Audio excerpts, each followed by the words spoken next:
Hello, what's up? Which pit have you gotten yourself into? Or which pit has the devil put you right now into? Because I know each and every person has a pit. To make it worse, a slimy pit that you're trying to grab one of the edges to climb out, but because it's slimy and it's slippery, you keep on coming back, falling back into this pit. Today we're going to talk about some pits that we have in our lives, so don't go away. Stay tuned. Don't go away. Stay right there.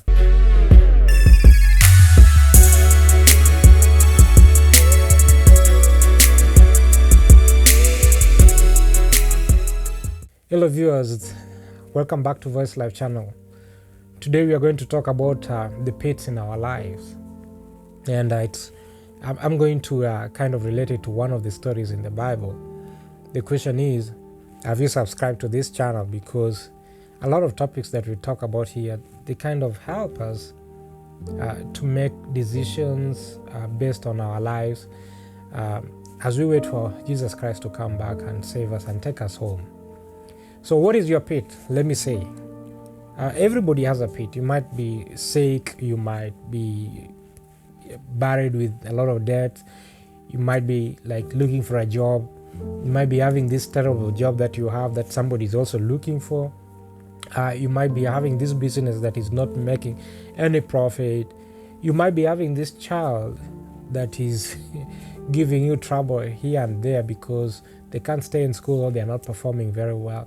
You might be having some friends who are kind of hindering you from making progress. You might be having some marriage that is in turbulence right now. You might be suffocating in some organization, some church or something like that. I mean, what is your pit? There's a lot of pits that we are in, and the devil has created these pits for us. Now let's listen to what David was saying, or David said. It might encourage you or it might shock you. Turn to the book of Psalms chapter 40. And let's listen to what David was talking about here. Chapter 40 verse 1. I'm going to read through verse 1 to 3. David says, I waited patiently for the Lord. He turned to me and heard my cry. He lifted me out of the slimy pit, out of the mud and mire. He set my feet on a rock and gave me a firm place to stand, a firm place. He put a new song in my mouth, a hymn of praise to our God. Many will see and fear the Lord and put their trust in him. So as I said, David himself was in some trouble, but he waited patiently. This pit that you are in right now, are you waiting patiently for somebody or for some miracle or for God to answer your prayers? Because I know each and every person right now here is praying to God to answer their prayer. But you know what? As David was waiting, he never stood still to wait for God. He was praying and he was very patient to wait for God to answer the prayer. But he was still doing something. What is this that you're waiting for God to answer you about? The question is, what are you doing about it? Because you cannot just start praying from morning to evening and not going to look for a job, thinking that God will answer your prayer by just waiting for you. The miracle is there, yes. Somebody can come and look for you at your home just because of the miracle of God. But you still have to do something. You cannot sleep from morning to evening thinking that God will just drop the manna from heaven. You're going to have to go look for it. If you're sick and that is your pit, yes, you're waiting for God to answer your prayers to heal you. But you need to continue taking your medication during this time. If you're a businessman or you're a businesswoman and you're trying to make ends meet in terms of realizing the profit that you had imagined, yes, you still have to work hard and figure out what are the loopholes that are making this business to do what, not to realize the profit. You need to work hard as you are praying. You need to put some work as you are waiting patiently, just like David waited patiently. If you're a student, you cannot just pray that God, please help me pass these exams, and you are not reading. You have to read. You have to do what? You have to connect yourself with this thing that you're trying to do to make a positive change out of it. And as you're waiting patiently for God to answer this prayer, He will answer your prayer, and you shall have made some movement ahead in terms of what you want to achieve in this life. Yes, the miracles are there. The miracles are there, and God always brings those miracles in our life. But you still have to do something. You can't tell me that you're waiting to make ends meet, that God is going to answer you with prayers, and you are stuck in the house. You're not going to look for it. You need to go and look for it. Yeah. If you don't look for the job, probably somebody else who is also praying like you, God will answer their prayer by them going out there to seek for that job, and then they'll get that opportunity or the vacancy they have been seeking for. If you're looking for promotion, you're still at work. You are employed, but you're looking for promotion, and you're still asking God, and you're praying every day, and you're waiting patiently. Yes, you still need to put in quality work as you wait for this promotion to come, for God to do what? To answer your prayers. Because when God now answers your prayers, when He hears your prayers very well, and He comes and answers your prayers, David says that He put me to stand on a firm place. He put me on a rock, a standing rock. Like God is going to be your foundation. Now He's going to put you in some place where the rock is, where you'll never, ever sink down again. So the question is, what are you doing in this pit that you are in right now? Your pit might be slimy, but what are you trying to do?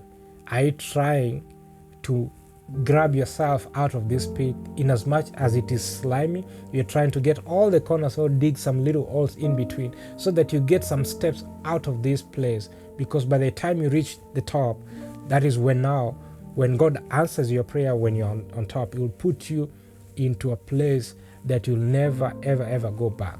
You are sick, you need to continue praying to God, but you need to take your medication. You are going to school and you want God to make you pass your exams or to excel. You need to continue reading and not stop reading. You need to read.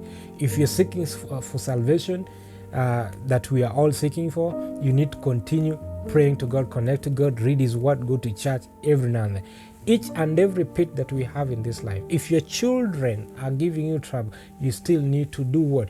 You need to guide them, counsel them as you wait for God to do what? To answer your prayers in turning them out. Even in your marriage, you need to still do what? You need to talk together, figure out where the problem is, as you are still waiting for God to answer the prayers for all that you are seeking from God. So I challenge you today that we all have pits. Nobody doesn't have a pit. Every person that is out there, they are looking for ends to meet, the multimillionaires, even to the people who think that they are poor, but they are not poor, because God has given us all the riches, and all the riches come from Him, and the riches that we are going to inherit from Him in heaven will never have kind of like a disparity in terms of who is rich and who is not rich. We are all going to be the same when we go to heaven. But when we are still on in this earth here, in this place here, on this earth, the question is, what are you doing to change your life as you're waiting for God to answer your prayers? Don't sit back thinking that you leave everything to God. You do something and leave the rest to God.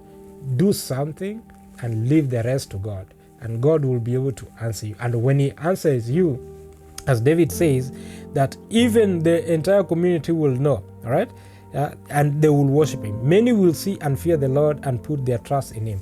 Just because of the answered prayers that God has made in your life, many will fear God. Trust me, try it. Do not just stop doing it. Look for that job.